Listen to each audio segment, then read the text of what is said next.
Maya truly does it all. From being a part of the cheerleading team to Baylor BSA, she's able to achieve everything she puts her mind to, all while being kind.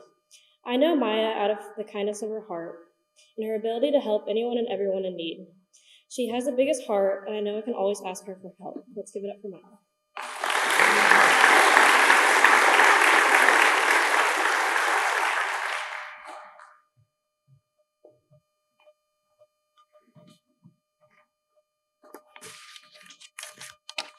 One of the first things a baby does when it comes into the world, second to breathing, is make sound.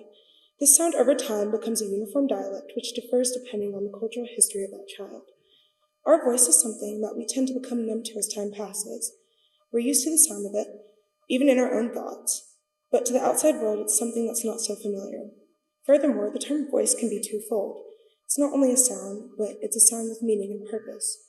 A voice doesn't just permeate, it penetrates the thoughts of others, and their response to that sound is what truly gives it meaning. I grew up in a big immediate family where I was constantly bossed around by my siblings when I was little.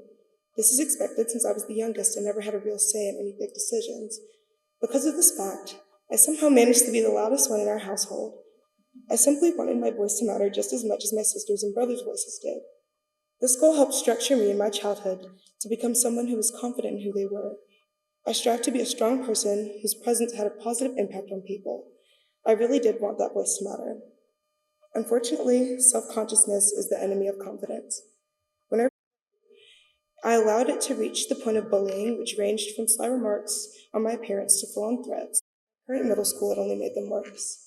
My friends saw it as betrayal, no matter how hard I tried to tell them, I just wanted better for myself. I was gaslit into thinking of it as selfish, and once again hated myself for that. I'd like to say that the pandemic saved me in a way. Even though we were stuck at home for the latter half of 8th grade and all of that summer, I was finally able to get away from the place I feared going to every day. And it made my transition to Baylor a lot easier since I didn't have to worry about saying goodbye to the people I disliked most. It was a fresh start and a chance to find my voice again. But when I came to Baylor, I immediately realized that finding myself would be a bigger challenge than what I'd bargained for.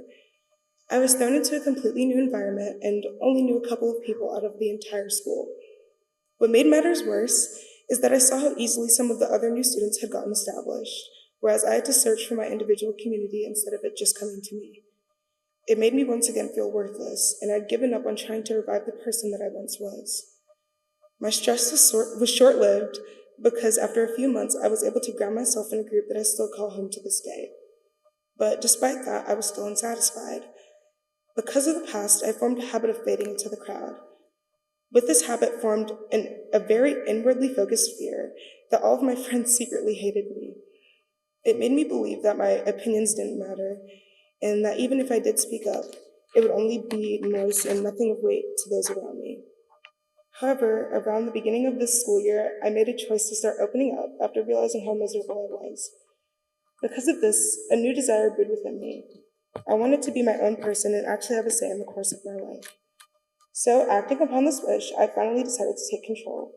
At first, it was hard because I didn't want to come off as selfish and inconsiderate, and I feared that I'd be disliked. But as time went on, I saw that my friends did want to hear what I had to say, and the meekness peeled away, slowly revealing the intrepid voice that I so badly wanted to return.